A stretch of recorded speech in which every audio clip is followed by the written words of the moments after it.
Let's just give everybody a few minutes to get in here. People are starting to come in slowly but surely.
Hi everybody, why don't you guys send me some likes, give me some information, hit that subscribe button. We're gonna get started here soon. A couple more people just coming in.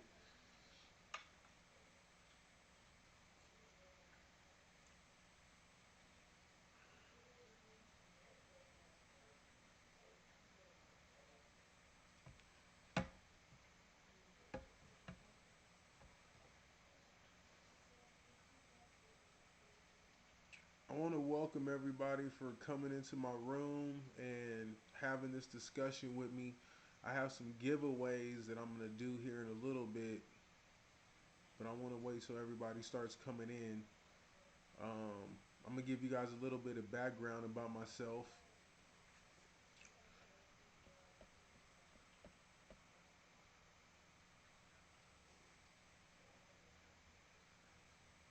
Yep, it's 5 o'clock. I know everybody's just getting off work right now.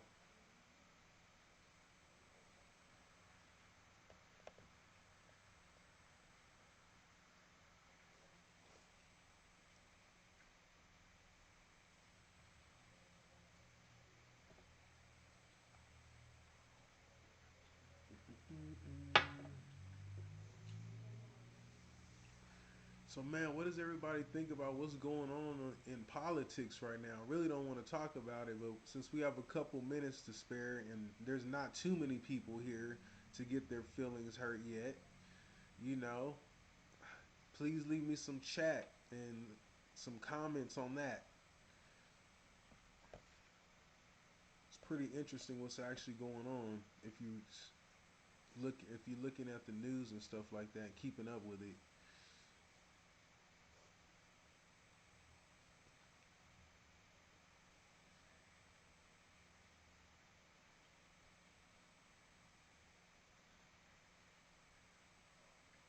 We're also on Instagram too, so at the same time, we're doing multi over here, YouTube and Instagram all at once. So just letting you guys know.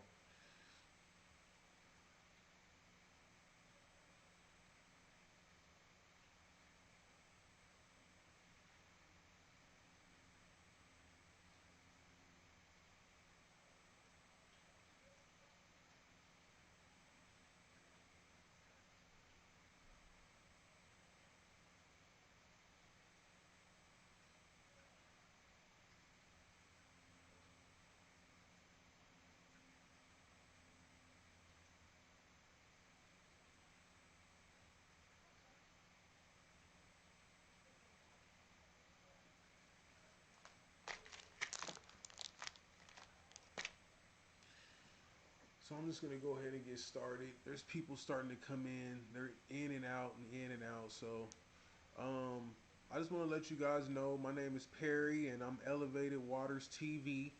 And I started this channel because of my love of fishing, you know, and it was actually a hobby of mine back in the day, but I took it to another level and I started doing it semi-pro. And, you know, as time went on, I kind of got out of it because I had to start handling some other business. And, you know, unfortunately, I didn't really have that much time to go fishing like I really wanted to anymore. But it's always just been just there for me to do. So, you know, now that this pandemic and stuff came up, it kind of gave me some time to sit back and figure out, you know, what I really wanted to do in life. And this is, like I said, always been a passion of mine. And I decided to jump back in it. And also, you know, I want to teach you guys, especially like little kids, because they don't really know about fishing, but, and women too, you know. Every time I go out, people are at little kids and women are asking me, how do you fish and how do you do this and how do you do that? So that's what I want to do also, is give you guys the knowledge that you guys need to, you know, go out there and have a good time with your families and stuff. It's not just all about tournament fishing and always catching the super big huge bass, you know, but it's also about being out there with your families and doing things of that nature, and also knowing how to do it and explaining to your kids how to do it. So that's what I want to do, is, you know, just spread the knowledge and give you guys the tools and tips and techniques and tactics to go out there and do what you guys got to do. And that's why I'm in Vegas now. I'm originally from San Diego, and I'm out here trying to just promote the local lakes and ponds and see, you know, what's really out here, if there's really some big bass. I've seen some on the Instagrams and the fishing pages and stuff like that, you know, and I've actually caught some here myself, so I know they're here. But I really want to see some big, huge bass, and I know they're hiding somewhere, so we're gonna find them. I gotta hit Lake Mead soon, and I'm gonna do a whole little tutorial and Instagram thing on that too. So look out for that. That's coming up within the next week or two. I'm just still planning that as we speak. Um, so we also have like these giveaways I'm trying to do once a month, and I appreciate all my subscribers and the likes and all my fans and people coming in and, you know, just sharing with other people also. I got so many people saying that they got recommended to my channel from other people, which is cool to me. You know, like, they've actually watched my content and shared with other people, and to me that's super cool. So I appreciate that, and continue to do that. Like, I'm here to give you guys the techniques and the tips that you guys want. So, you know, continue to stick with me on that. Um, Sharing is caring, you know what I mean? So like I said, I appreciate it. That shows me a lot about my community that I'm starting to build here. And you know, like I said, I started out with 0 people, 0 subscribers, and I think I'm up to like almost 60 now. So that alone just tells me that people are watching and they like my content, and I'm going to continue to put it out for you and continue to build more and more. It's kind of hard because I do have a 9 to 5 job, which I don't really want to talk about that right now. But yeah, I do have a 9 to 5er, you know, and I'm squeezing all this stuff in. You know, eventually I'm hoping that this can be my full-time job. You know, me going out on the water or going to different locations and places and sharing and teaching all this stuff that I know, you know. But right now, while reality is reality, bills still have to be paid, and I gotta go and, you know, put in work. So I do have a 9 to 5 that I do go to every day, you know. But that's not going to stop me from still doing what I have to do and bring all this information to you guys. Um, like I said, I love fishing. It's been a hobby of mine for years. I took it to the next level back in San Diego when I was fishing semi-pro tournaments and stuff like that. So um, I'm glad to just, you know, be here and be able to speak to you guys about some of this stuff. Now I'm in Vegas now, you know, and people are always asking me why did I move here, and it was because of, you know, financial stuff. I saw that there was opportunity out here at one time, but now I don't know, man. It's kind of shut down. Like I've been telling people, like it might as well be Barstow right now. Like the parties, the clubs, the just what Vegas is all about is like shut down and closed. Like I don't understand it, but it is what it is. You know, I think our governor is just being very, very, very cautious. He doesn't want to open it back up too fast because he knows that once he does, it's gonna be crazy. You know, he opened it up for a little while. People came here, and then they took the COVID back to places where there wasn't even COVID. So it was a proven fact that once it opened back up, the Vegas was a spreader, and I just don't think that he wants to be that guy. So I understand what he's doing, and you know I kind of agree with him.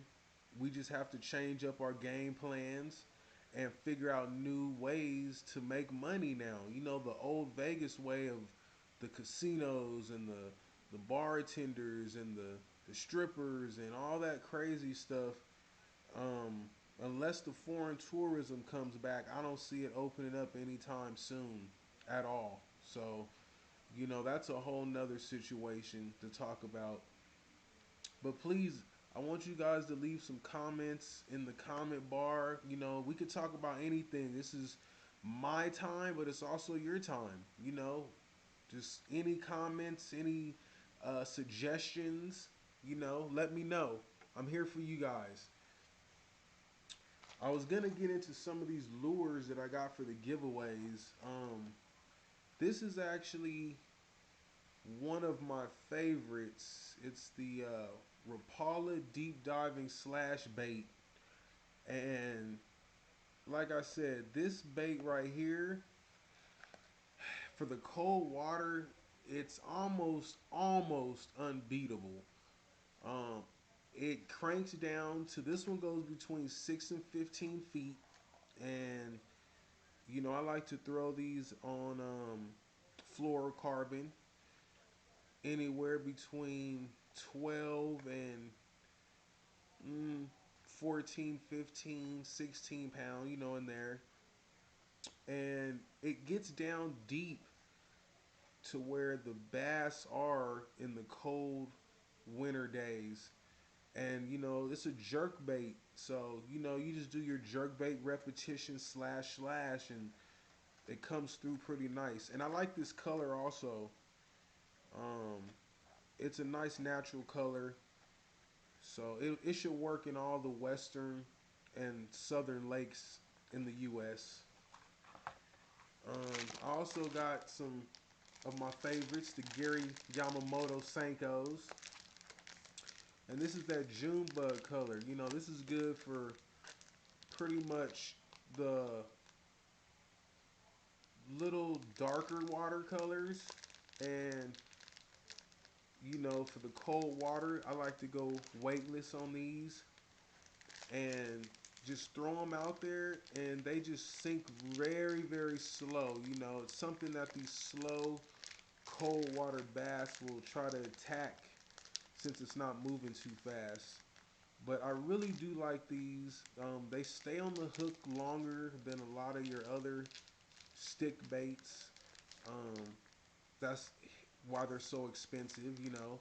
But they do work. They're very good, and I wouldn't recommend probably any other one besides these. Like, I just have so much faith in these. I use them every time I go out. It doesn't matter really the situation. The Sankos always come through.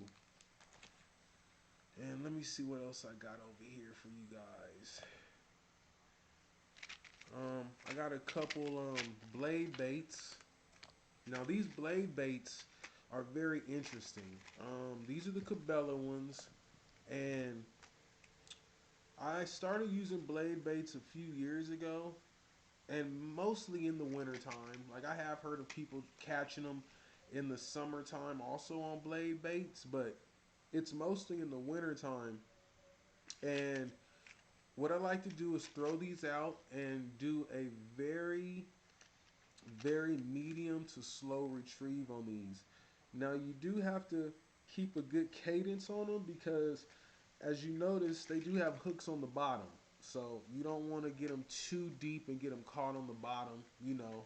But you do want to rip through as much of that stuff as you can, because that's where the bass are at in the wintertime. They're definitely at the bottom when it's cold. Now these actually have an adjustment feature on them where you can move the swivel forward or back, which allows it to either kind of dive or sink or rise depending on where the swivel's placed on here. These are very nice lures, and these are my two favorite colors, the gold and black and that purple shad. You can't go wrong with these. When they start hitting them, they tear these things up. I love them. Let me see what else I got here. I got some underspins. A lot of people don't know about these underspin baits. Um, these have been around for years, but at the same time, they've only started really been catching a buzz here in the last few years. Underspin baits really are good in the cold water. Um, they're a little bit smaller profile, and that's what a lot of the smaller ponds and lakes bass like. They like the smaller profile bait fish. Now these come in different weights. As you can see, there's 6 different weights. I like either the 1/2 or the 3/8 ounce. They just seem to dive and move, and I can actually feel them moving really good on my line when I use these.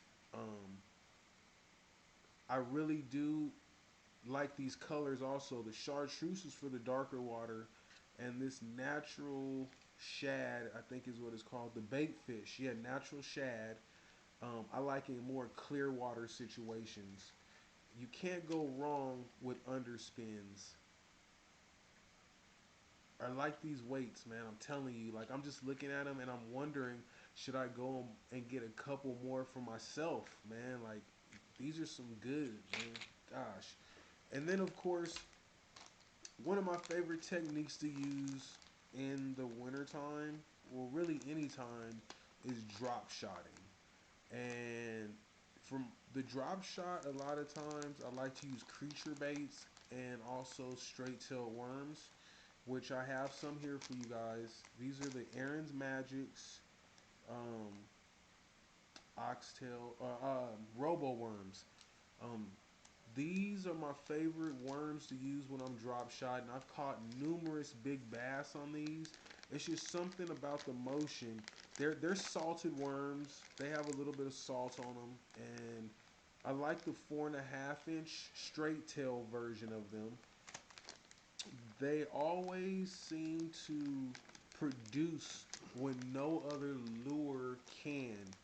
I just slow down and really, really, really fish these in a slow, thorough manner, and the bass just seem to hit them.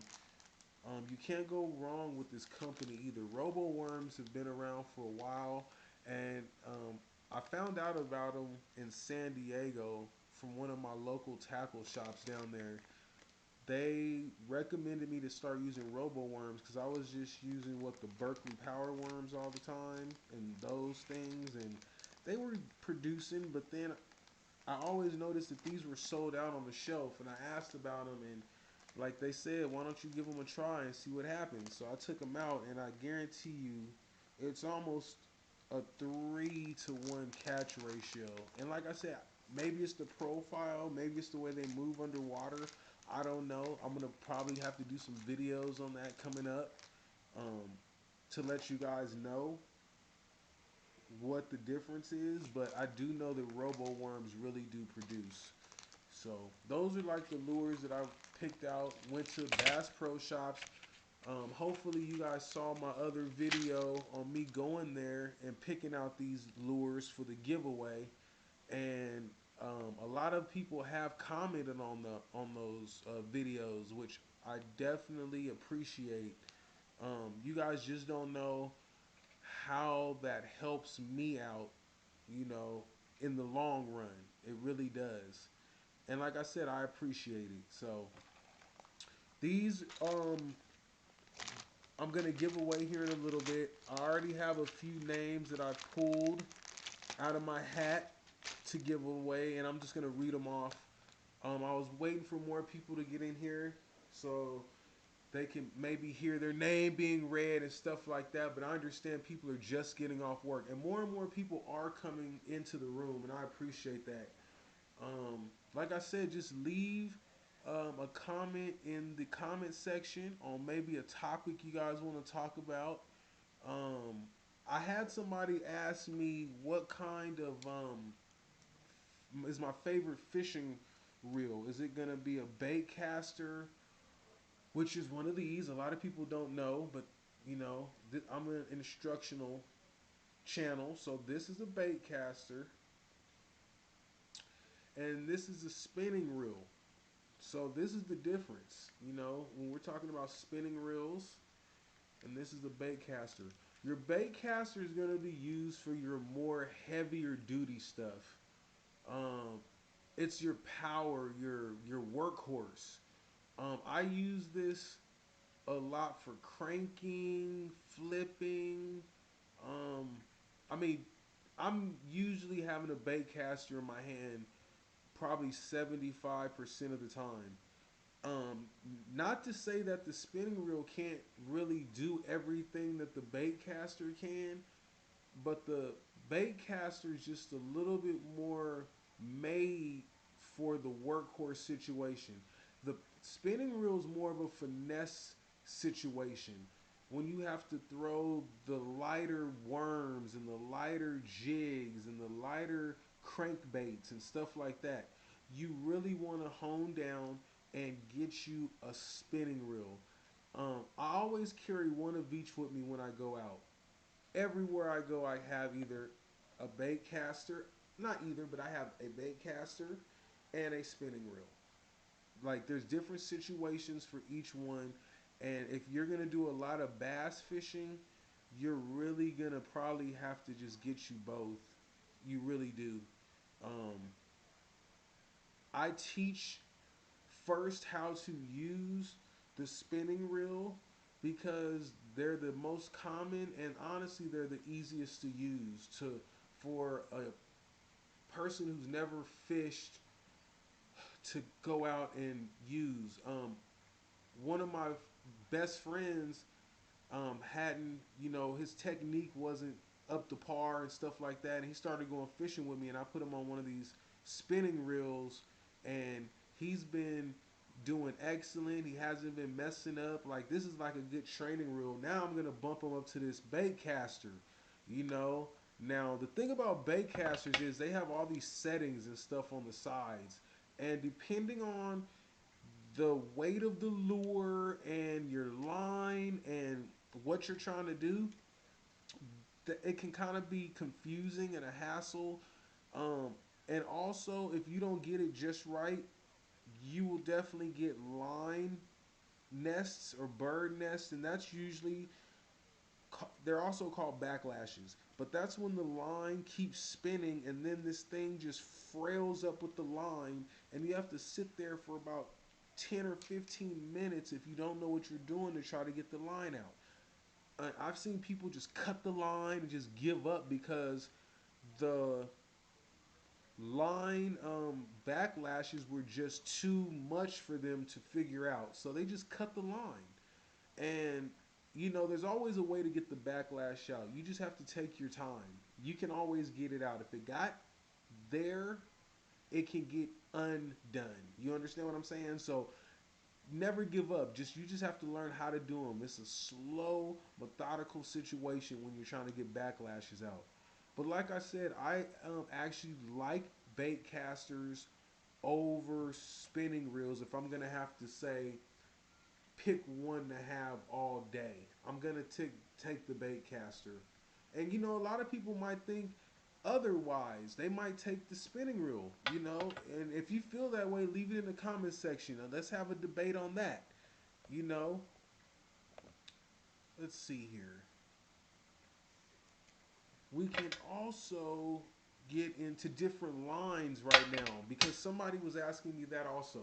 When do you use monofilament versus fluorocarbon? Um, Fluorocarbon is a line that sinks. I use it for like worm fishing, um, some of my crankbaits. Like anytime I want to get that bait down really, really fast, I will use fluorocarbon. Um, there's no buoyancy really in fluoro. It sinks. It'll get your it helps get your crankbaits deeper. Some people are telling me that their crankbaits aren't hitting the bottom as fast. By the time they reel it in, it's starting to come back up. And I said, well, switch to fluorocarbon. You know, it'll start going down faster because it's less buoyant, and they've been hitting and bringing the grass up on their hooks after the fluorocarbon. Monofilament is more for floating stuff, top waters, frog fishing. If you don't want to use braid, um, just anything on the top is more of what I use monofilament for.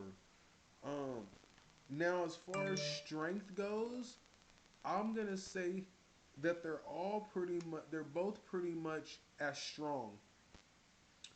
Um, Depending on the weight and the line strength that you're going for and the situation, um, they're kind of interchangeable. I just look at it as, do you want your lure to sink or do you want it to float? And you know, like I said, I don't really throw braid too much, but there are situations for braid also. You know, the frog fishing and the um, um, when you want sensitive fishing situations, because the braid is, it's like yarn. You can, you know, like like string. You can really feel every um, little tap on your line. But to me, I think the fish can see it in the water. You know, like I don't know for sure, but I really do think that the fish can see the braid in the water. When I first started fishing, I used to use braid all the time. The spider wire, I think it is called, and I honestly didn't know whether or not it was hindering or helping my catch rate. I was still catching bass with it, um, but I just know that it was a stronger um, line, and it was harder for me to, like lose lures with it because it would not break. Like that stuff you literally have to cut off. So that's my speech on the lines. It's just about the situation and kind of your choice also. You really just have to go and plan ahead before your trips, and make sure that you get prepared the right way. Let's see. Let me look at my comments. I do have some viewers in here. I just want to say thank you guys for tuning in. And I'm going to be reading off the names of the winners here soon. I appreciate the donations to you guys. Like, that really helps out a lot. And I'm going to put it towards, background stuff and new lures for me to go get to preview for you guys and stuff of that sort. Let me see here.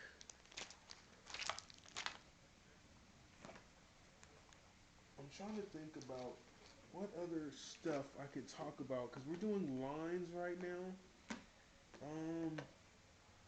A lot of people already know what's up with the weights and stuff. Let me see. Now I did come across some crazy hooks for those Senkos, and they're like some special, like wacky worm hooks, and they look like this. Let me pull one off of here so you guys can see it. So, what's crazy about this is, I hope everybody can see that. It actually has like a weed guard or a skirt on it,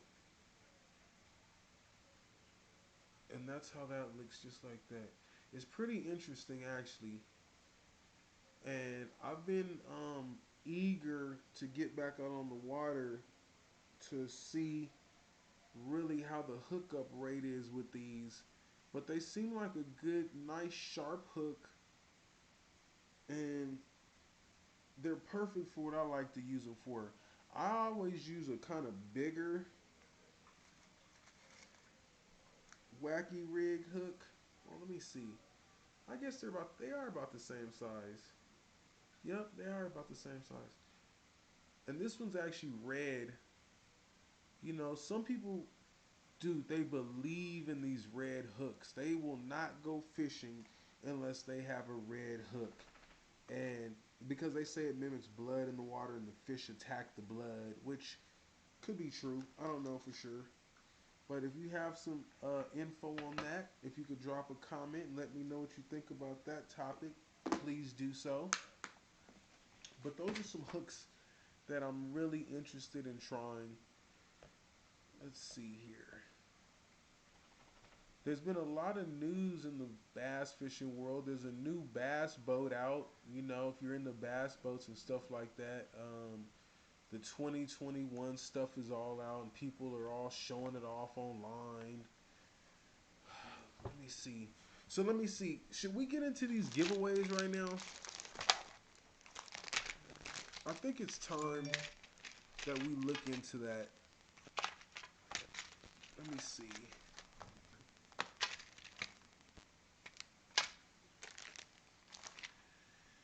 Yeah, so it's been like 40 degrees here in Vegas, 50 degrees, and I haven't really been seeing a lot of bass being caught. There's been a few, and they have been pretty big actually, and I think that's because it's colder outside, and there's less people actually fishing on these lakes right now, so they're not as pressured as they usually would be. And that just opens the door for these bigger bass to be caught. If they haven't seen a lure running across their face in a few weeks, they're liable to bite. And I think that just opens up the door for the bigger bass to come through. like I said, I'm gonna go out on Lake Mead here in the next week, and I'm gonna do a film session and an information session on Lake Mead, and I'm pretty eager to get out there because I know we're gonna run into some big, huge bass, and I just can't wait. Actually, I'm gearing up. I'm getting a little extra heavier lines and heavier baits and stuff like that just for Lake Meads. Um, my friends have been out there. They said that they've been catching them left and right. So it's time for me to get ready. My boy, Mr. Bono, he said he's ready for the giveaways. Look at him. What's up, man? Thanks for the clock in. I appreciate it.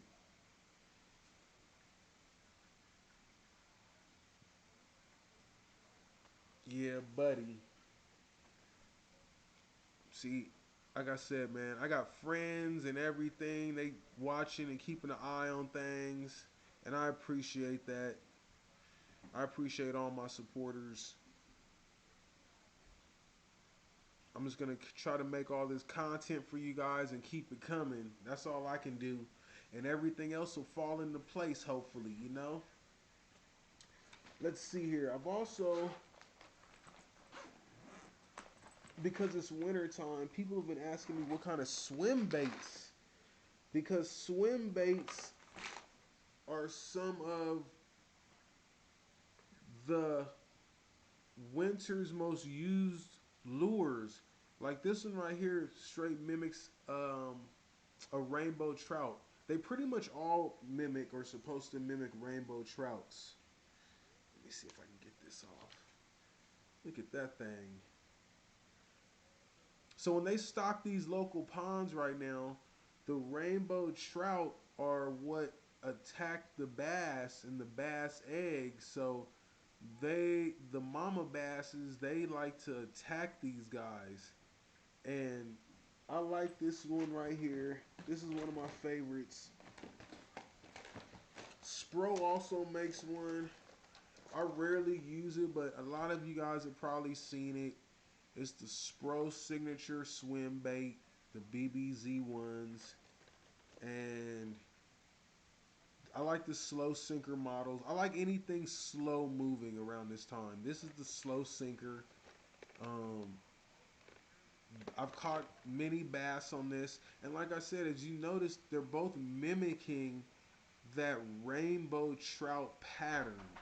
That is important, an important pattern to use during the winter time because, like I said, that's what time the trout are flourishing. That's what time a lot of the local ponds and lakes are stocking is in the winter time. And the bass just they just don't like these guys. So it would be who of you to go out and get you some trout colored swim baits. You can't go wrong, I promise you. Let's see what else we got going here.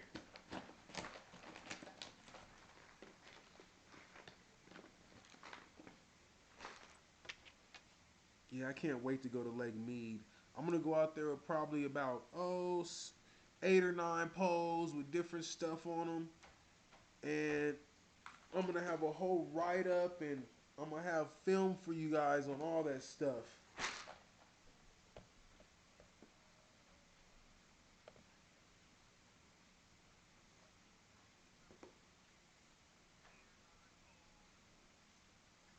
Yeah, Lake Mead, we're gonna have to go out there. I'm already planning it, man. Trust me.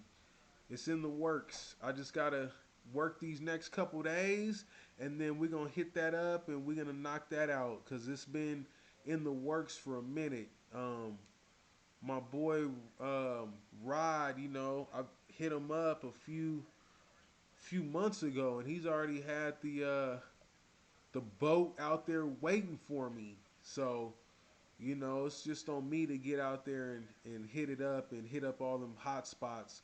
And then I work with actually a couple guys who they keep telling me and they claim that they're masters on Lake Mead and I know the spots and Hemingway and all these other and I'm like, cool, man. I'm ready for you too, man. I just need y'all to tell me where the spots are at so I can go out there and film them and write it up and, you know, share the information. I'm not going to let people know all the hot spots, but I do need to know a couple. You know what I'm saying? Don't be stingy with the spots, man. This is 2021. They over here trying to overtake the government, man. We can't be shady and shisty with each other, man. We gotta share, you know what I mean? Teamwork.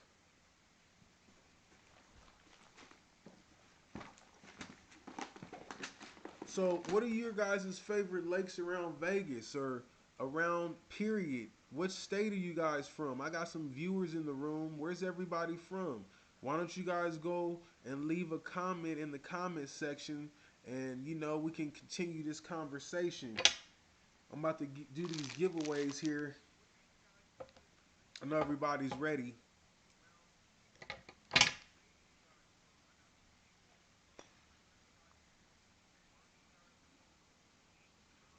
It's pretty interesting how Vegas is set up though, because there's actually a lot of places that you can do bass fishing besides Lake Mead. There's local ponds. There's actually some ponds that are located behind residential homes, like it's people's backyards.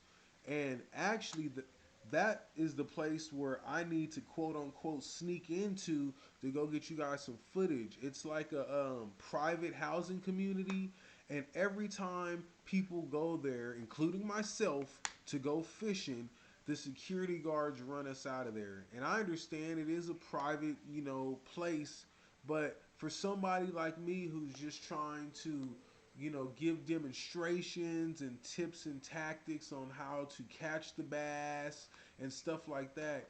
And I'm a catch and release guy. I'm not going to keep the fish. I don't see where it's, you know, like such a big problem or issue. But at the same time, rules are rules and it is what it is. But I'm one of those people that are going to try to do what I got to do to get that footage. So just keep a lookout on that too. Best believe we're going to get some desert shores footage.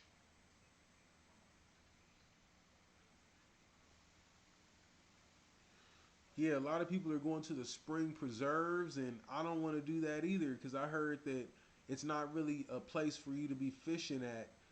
Some people go out there and they're fishing it all the time. I really don't know.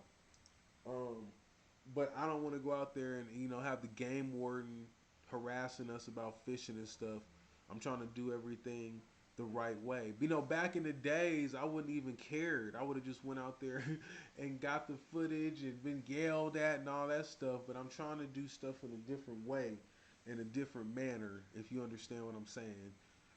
There's always a way. Maybe I can go in there and explain to them what I'm doing, and maybe they'll give me a pass. You never know. But you always have to try the right way first. You know, is what I'm trying to figure out and learn. You always have to try the right way first. And then if it still has to be done, hey, it is what it is, right? At least you tried, man.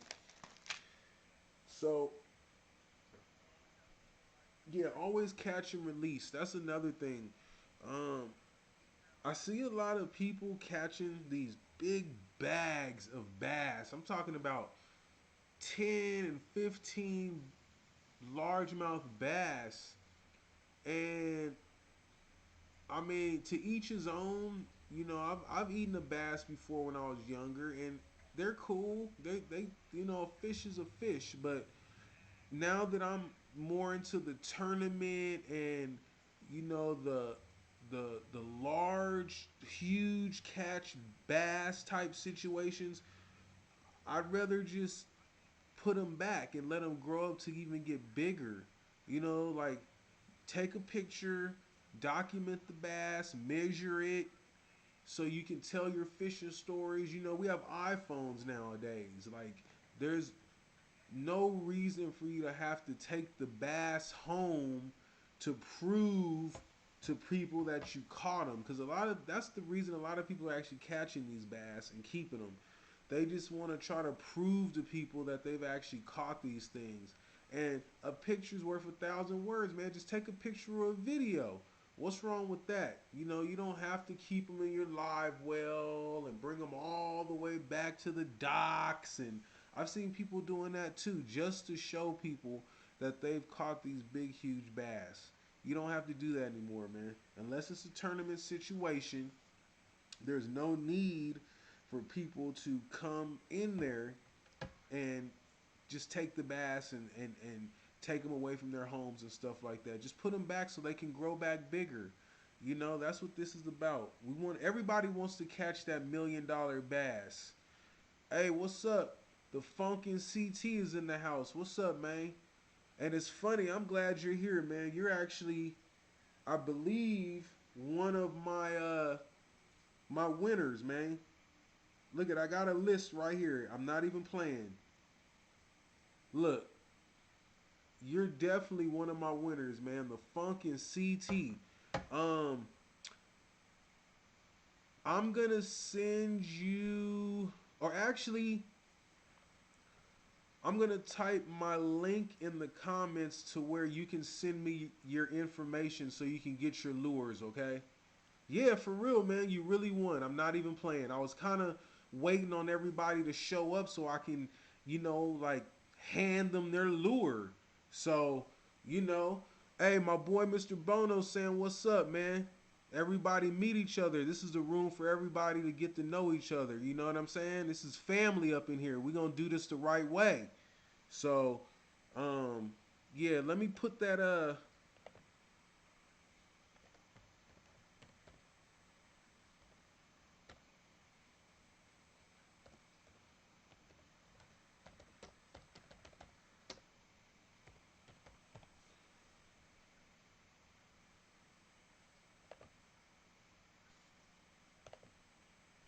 ACT, if you go, look in the comments right there, I'll just put my contact email. If you could send me your information to that contact us at ElevatedWaters.com. Send me an email with your information and I'm gonna get these lures out to you, man. Like, do you think you want you know, a blade bait, a underspin?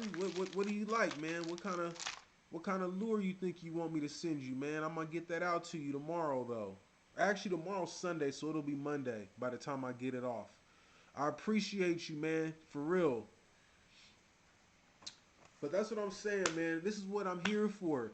Like, I really want to teach everybody about fishing and stuff like that, but really I'm just here to for my people, man. Like, I really want to help you guys out and make life a better place for everybody. You know, fishing is part of that. It's therapeutic. It gets you outdoors and you get to meet people. I'm meeting all these cool people, you know, that I really honestly don't even know, but you know, I'm starting to meet them, and I probably will end up actually meeting them in the future because I'm gonna be traveling and hitting up some of these lakes around the United States. So, you know, but yeah, man, you won some stuff. Just send me your information to that email address that I put right there in the comments section, and I'll get that out to you. And like I said, man, I appreciate you and sending people my way too, because a couple people done told me that you have you know that you've sent them, so I appreciate that, man. Thank you. I'm gonna keep these videos coming for you guys. I'm just double checking to see who else I need to give these lures to. Um, there's an Erich Thompson. Erich Thompson. I'm gonna also put these in the information section under the video once I repost this. So if you're not actually in the room and you miss your name, don't worry. You'll be able to go down into the comments or the information section and see exactly who the winners were. So it's not like you're gonna miss out. So Erich Thomas, and I have a Andrew LeBaron. You know, if you know who that is, or if you're in this room, why don't you leave a comment in the comment section, and we'll get you your lure out to you guys. And let me see here. Christine D. You're one of my winners also. If you could, like I said, go look in my comments section and you'll see the contact us at ElevatedWaters.com address. And just send me your information to that address and I'll get these lures out to you as soon as possible. Monday is the soonest, as a matter of fact. Because tomorrow's Sunday and I know there's football and I have to work actually, which kind of sucks, but hey man, there's only 3 ways to get money. I tell people this all the time. You either work for it, somebody gives it to you, or you take it from somebody, right? There's only 3 ways to get money. So I'm taking the I'm gonna try to make it route right now. There's all kind of different situations for everybody, but right now I'm trying to make the money, man. I don't want to take it unless I have to, you know what I mean? But yeah, I'm glad everybody's here and everybody's meeting each other and stuff. And like I said, I'm gonna get these lures out to you guys as soon as possible. I'm glad one of my winners is actually here, so everybody knows that this is real. People were kind of skeptical. Oh, is he gonna give away lures? Yes, I am. I'm actually giving them away.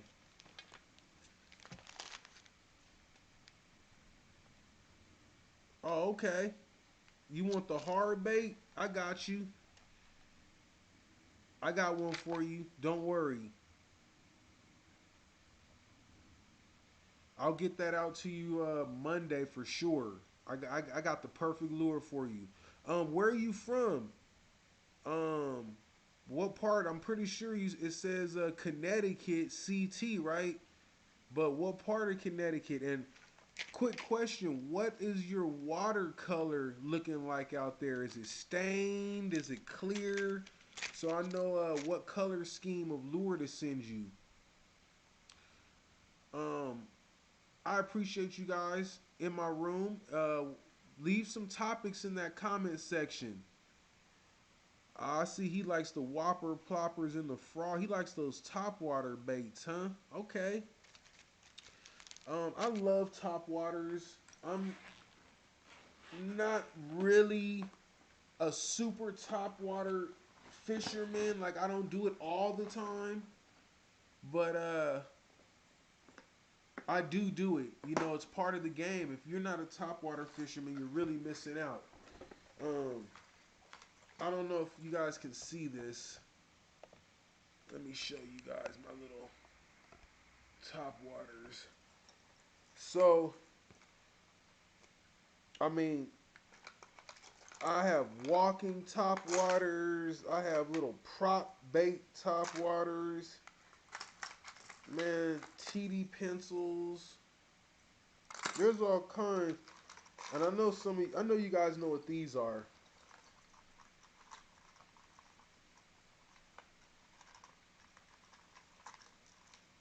These are some of my favorite ones too. These prop baits really work. Like, I wasn't a believer in them until I actually caught a fish on them at one of my local ponds in San Diego. And then once that happened, I was like, man, oh man. I need to get me some of them boxes to separate my lures, man. If any of you guys have any or know where I can get some, send me a link, because I deal with this a lot. You know what I mean? To me, it's not a big deal, but it is what it is. There we go. Look at that bad boy right there, buddy. Ooh, one of my favorites. But yeah, man, I'll get you some of them top waters out. I got a few. I got some frogs, you know what I mean?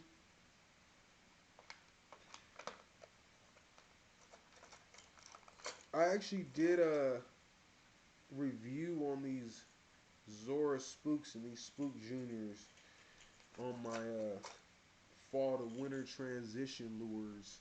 And these, dude, I love these. Out here in Vegas, they have a lot of the cicadas on the trees. You know, those things that make those weird high-pitched noises. And they actually have a lure that mimics those. And it's a topwater. And that thing catches, dude. I love this one too. But yeah, let me get off my topwater spiel. I can be here all day. I don't really do it all the time, but I am ready for it if need be, you know, as you can see. Okay, he said he wants those live colors, not the shad, the bluegills and the perches. Okay, I got something for you. I will get that out to you for sure, my friend. I got you covered. So are you going to be throwing this topwater in the wintertime? Like in Connecticut? You know, because I like to keep notes too. You never know when I might have to get out there and actually have a tournament or something. And Connecticut, huh? Like I heard that there's a lot of good fishing out there. I used to be a truck driver, and I've actually been through Connecticut, but I haven't had time to stop and actually fish there. So, you know, now that I know somebody from there, I could probably make that happen. You know, bucket list type stuff.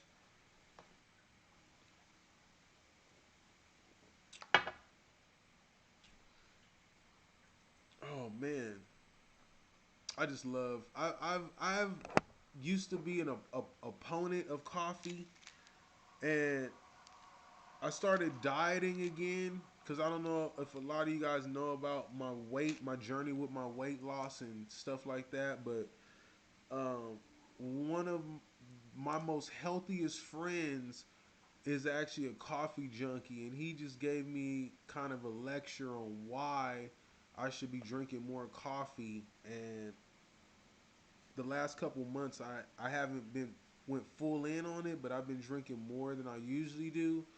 And it's crazy because I've been losing more weight, you know, and like you told me that was gonna happen. So, you know, like I said, I don't know everything, but I do listen to people who I think know what they're talking about. You know, I can't just go off of what I think I know all the time because, like I said, from what I thought I knew, caffeine and all that stuff is bad for you and stuff, but my friend who's a weightlifter and he's a nutritionist actually told me coffee's not that bad for you, especially if you do it in moderation. So thank you for that information. And let me see what these guys say.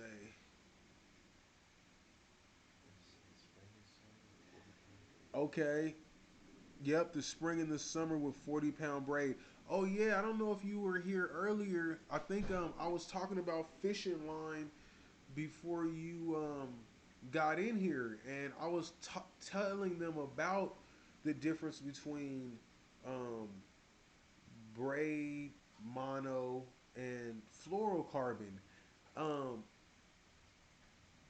would you rather honestly throw 40-pound braid or like 20-pound mono or 25-pound mono?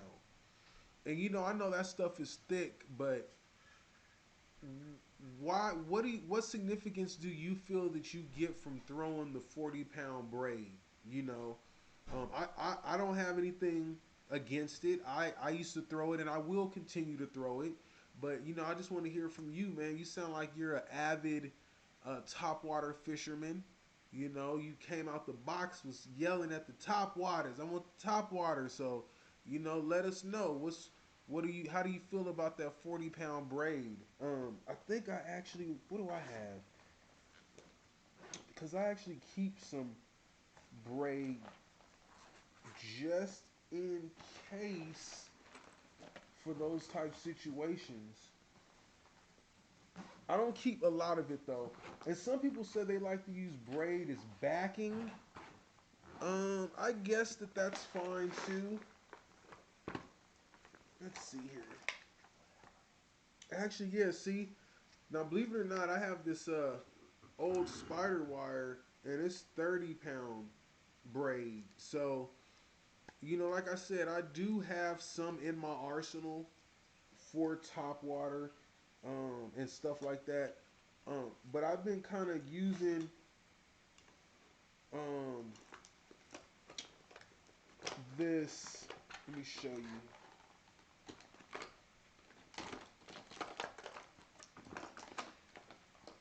I really like this P-line, the fluorocarbon, and this is 20-pound.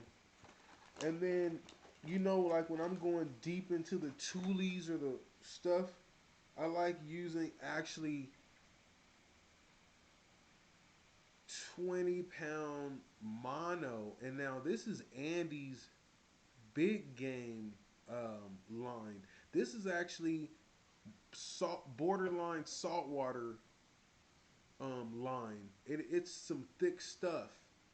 And to me, I just like using the fluoro or the mono before I use the braid.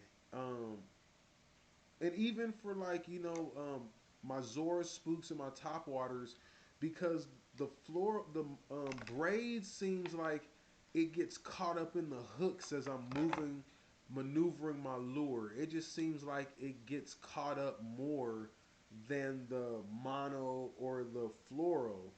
And when I go up notches, it just seems like it doesn't really matter because I'm using a heavier size line. So it's not gonna be, I don't have to worry about breaking off in toolies and stuff like that if I am going to. But if there's heavy, super duper heavy vegetation, you're right. I am gonna use the spider wire, the braid. I mean, there's, like I said, there's a time and a place for every situation. Um, some people complain about casting braid also. That's also another problem. He said braid around pads doesn't break as easy. Okay. Oh. He said I lost a huge bass on 15-pound fluoro over the summer. Tore right off. Wow. Um. See, in those type stories, it's like, I don't know. See, so my whole theory is that the bass can see the braid.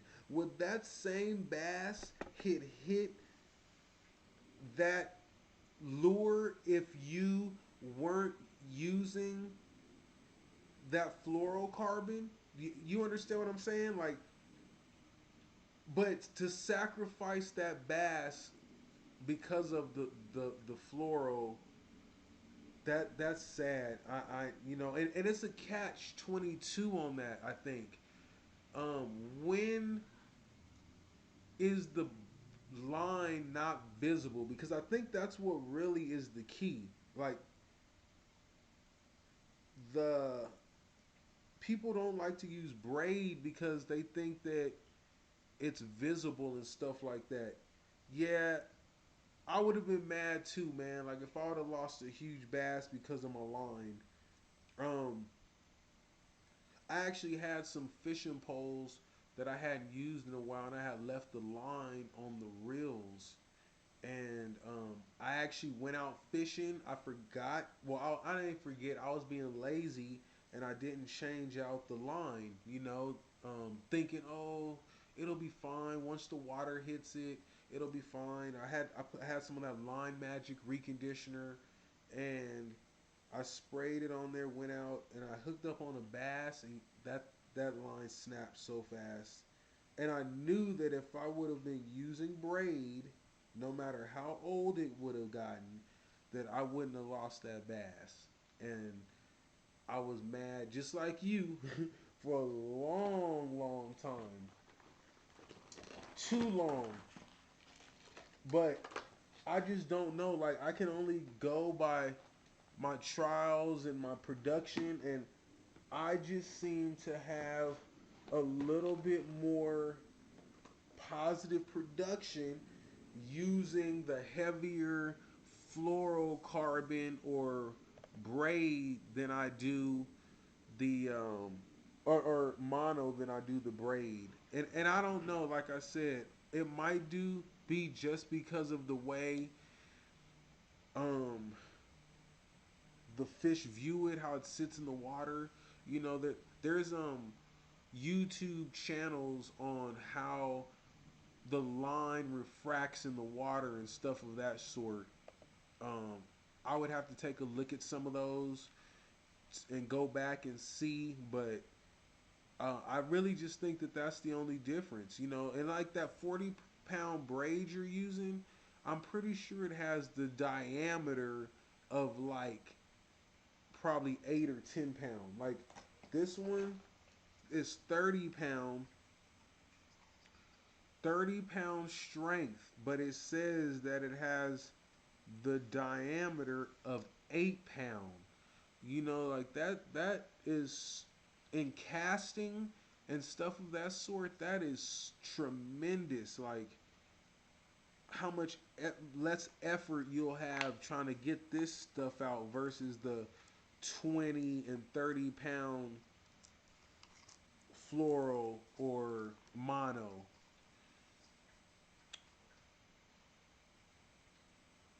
Pass smashed it as soon as it hit the water. It jumped out the water. Yeah, I bet he did. And it was just the line, huh? Wow. Yeah, I'm sorry to hear that, man. It's like line people overlook their line, man. They don't think that, but if you think about it, you can't fish without the line, right? It's like a gun without the bullets. What's the use? So I think you need to put your money and your knowledge and some effort into line, believe it or not. Um, I did some research on lines and stuff like that, and I've just come up with my own little formula on what how I like to fish my line. Um, there's only a few brand names that I like to follow. I'm not really into names like that, but yeah, there's a few that I like to follow, and use. But other than that, um, the main thing is what you're trying to do and the size line that you're gonna use to try to do it with. If you're gonna be in the toolies and in weeds and stuff, of course you're gonna need a heavy diameter line to cut through stuff and to get out and to yank your lure out of different situations. But if you're gonna be finesse fishing, you obviously need to use a lighter line, and you gotta not be in those situations where you're gonna get hooked up. That's another thing I see people doing all the time at these small ponds and lakes. They go out and they have the wrong equipment set up for where or what they're trying to do, and it just makes their whole fishing day a bad one, and it ruins it just by not having the right equipment or the right lures. So, yep, line and good knots. Exactly. Um, I have to do a video on knot tying also and what knots are good. Because, there's a debate on that. People like blood knots, Palomar. There's all kind of different ones they like. And who knows? Like, different situations and different lures need different knots. You know, I can go into that all day also. Like I wouldn't tie the same knot that I tie on a spinner bait on a deep diving crankbait. Now you can. When I started fishing, I was using the same knot for for the for everything. As a matter of fact, we have a little bit of time. Let me show you guys one of the most common knots And I never had a problem with it. Let's see here. So to everybody's on these chatter baits now, we might as well just use one of these as a demo. So this is the eye, right? I like to run the bait through the eye, right? And watch how I do this. I go over my finger and I go 1,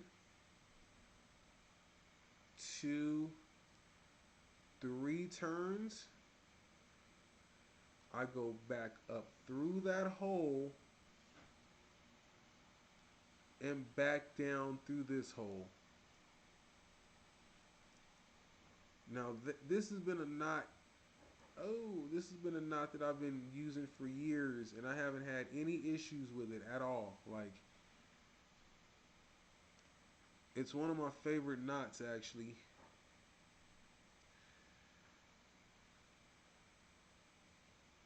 Because he's right, man. If you tie into a big fish and your knots aren't right, they're gonna snap. Like, it's ridiculous. I've seen so many people just tie like a knot. I don't know how to explain it, but you guys know what I'm saying. A knot like a shoelace knot into their lines, and as soon as they hook up, you know what's gonna happen. There's no question about what's gonna happen. Like, why would you do that? But if you don't know any different, then you're gonna just do what you know best. That's what everybody does until you're taught. And then some people are taught and they still do what they want to do. So, you know.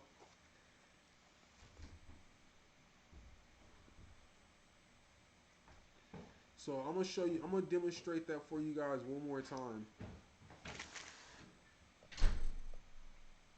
One more time. Because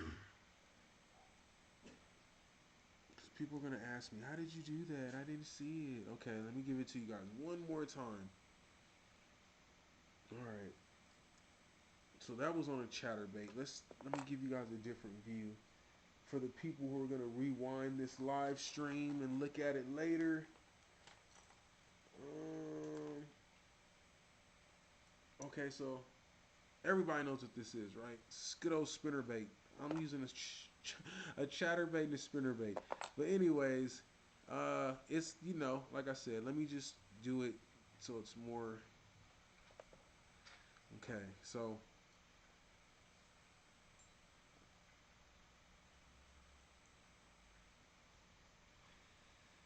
see.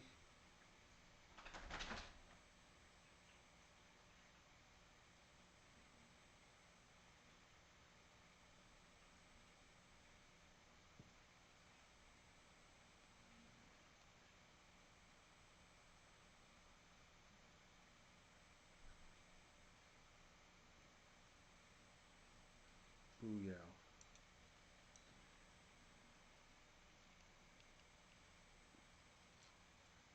And these knots, like I said, they work really good too for deep diving crankbaits and all that stuff. I don't have no issues with them at all. Like, I'll just cut off this little excess right here, but you know, that's how I run it.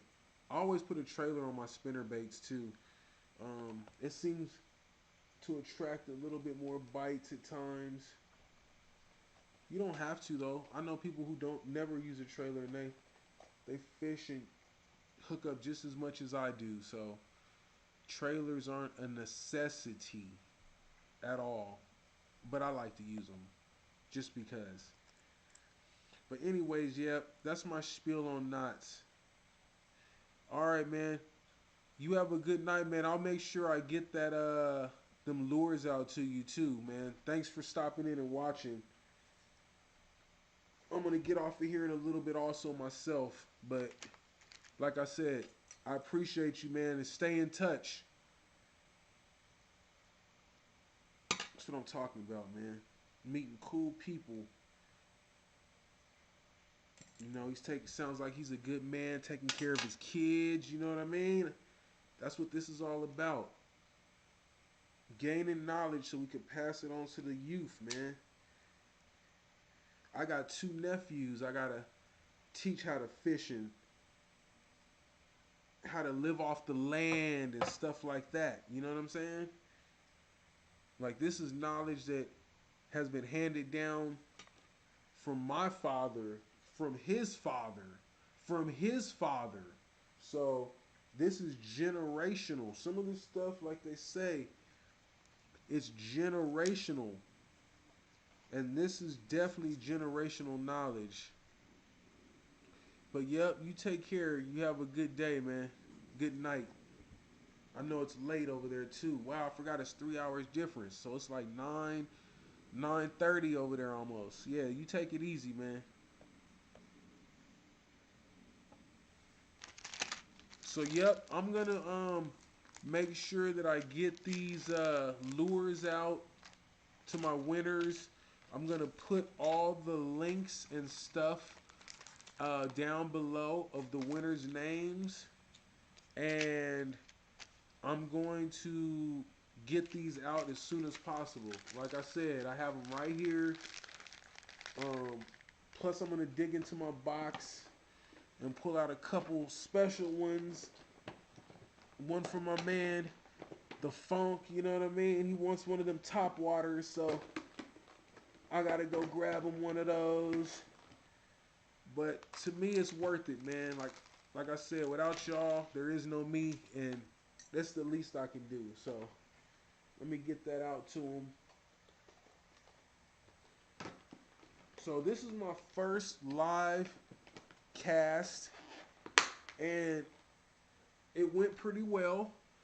And I'm gonna keep doing these. They can only get better, you know. I'm gonna go back and look at it and rewind it and do some self-constructive criticism. But I appreciate all you guys taking the time out, and please put, you know, some comments and stuff in there. I accept criticism, you know what I mean? So let me know how I could do better on that also.